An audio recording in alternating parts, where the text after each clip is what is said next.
Deep Impact again? Alright, that's it. We're going after this Robot Master today. I have had one too many Christmases ruined. It's Impact Man. Voiced by Jesse Merlin. So, Impact Man's stage. I would not suggest starting with this one. It's actually a pretty tough stage for a specific reason. Well, okay, it's not the toughest stage, however, I would really suggest having weapons for this one. The reason being, we'll see right now. We've got moving platforms that are very small, and things trying to shoot you while you're on those moving platforms. So yeah, this one can be very tricky to dodge. As always, Speed Gear can help you with your timing, and I do have that Speed Gear upgrade now, so it's even easier than ever to dodge stuff like that. However, just having other Robot Master weapons can really help. Mega Buster isn't great for these cone missiles. That, however, can be very effective. Though, maybe not what you want to use on the moving platforms.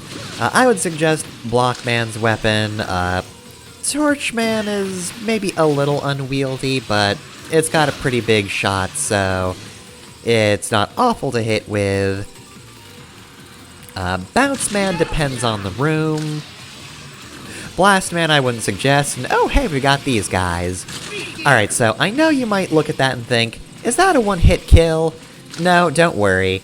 I know you've probably been conditioned to look at a fast-moving thing coming out of a wall and thinking, that's going to kill me. But don't worry, it won't. It'll just hurt you.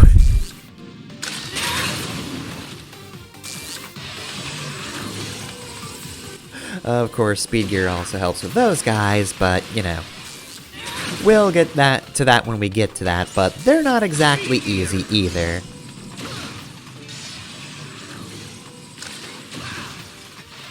I will say, Speed Gear can also be a little awkward at times, as you might have noticed back there.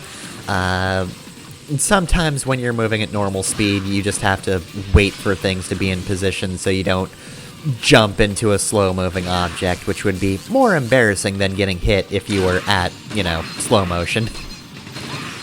But that being said, it's not a huge deal, it's just a little awkward. Honestly, it is so useful that I cannot complain about it. And yeah, this is one of those rooms where Bounce Man's weapon can really come in useful because there are walls. And this is the other thing I was just mentioning in order, is Speed Gear just kind of chumping that whole section. That one wound up being pretty easy, because I just walked through the whole thing. What isn't easy, though, is this mini-boss. So, they are trying to kill you with a shovel. So this guy defends a lot, which is why I just get underneath him and throw a lot of fire at him until he dies. It took a full meter, but it killed him eventually. Alright, so let's see. Now that we're in the second half of the stage, this should be... Oh, yep, this is where the stage gets difficult. So, Blockman's weapon isn't perfect at destroying the cone missiles, but it does help. In general, this one is very difficult. As seen right there, where I missed my shot, and yeah, Blockman's weapon does kind of go a little bit ahead of you, so if the missile is already caught up, you're kind of out of luck. But yeah, the first section we had moving platforms and cones. You were at less of a risk for dying. Here, if you get knocked off a platform, you're probably dead. And you know, I said Blockman's weapon was more useful than the Mega Buster, but that wasn't true at all there, so... you know what? Not everything is set in stone, and sometimes a thing is more useful than you give it credit for. Anyway, though, God, I'm also glad I can just distribute weapon energy amongst all weapons. It's very good. I really like that this game has a very useful shop.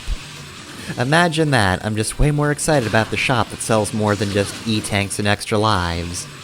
And also, removing Mega Man's helmet, making the game harder. Couldn't even have an aesthetic option without it being a bad thing. Mega Man's 9 and 10.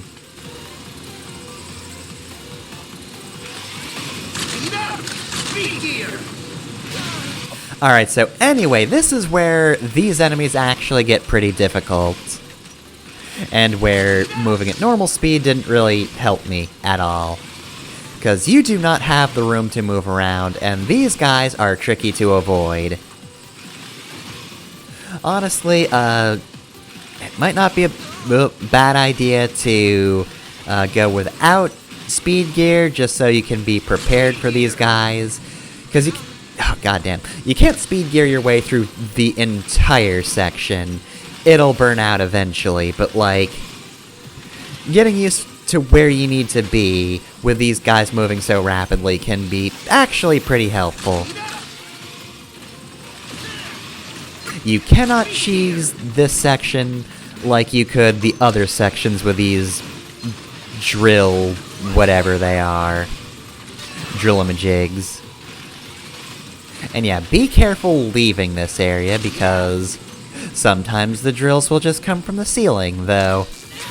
The nice thing is, this isn't Mega Man 1. If it was, I would have died there twice. Because I was in spikes.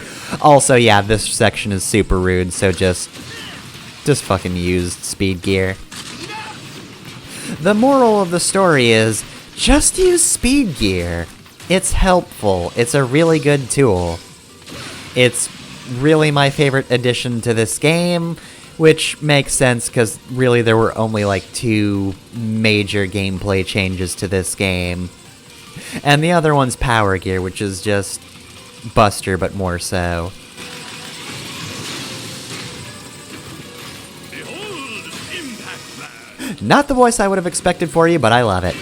Alright, so, Impact Man is very much a boss you want to use speed gear sparingly for.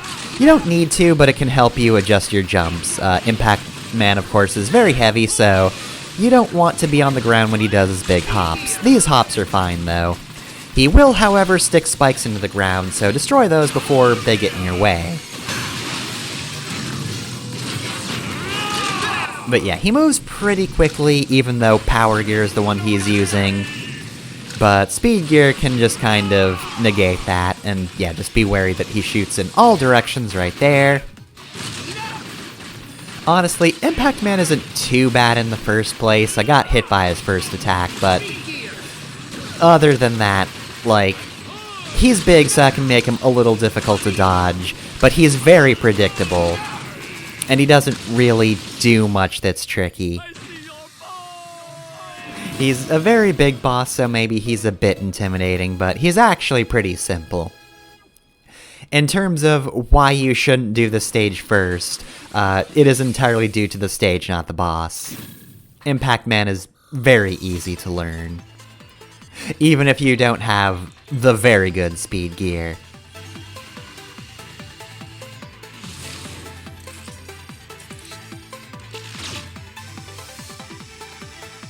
And of course, this is named Pile Driver, because what else would it be? So Pile Driver is our quote-unquote melee attack of the game. It's a dash, so if you're a fan of the Mega Man X series, this might be a weapon you like a lot, especially because it allows you to air dash. You also bounce off of walls, which, you know, there's no wall here, but you can see how that works. We'll see it in action later on. For now, though, let's check out the shop. We've got new items. So let's see what we got. Nothing on this page, but we do have the cooling system. Yeah, that's just a solid thing to get. I don't have the most bolts, but yeah, I'm gonna get the cooling system for sure. Yes, I would like my meter that does all the cool stuff to, you know, regenerate quicker. That would be nice, thank you. Anyway, though, that's it for the episode. I'm sure you were deeply impacted by this one. But none of us were more impacted than Impact Man himself, who exploded.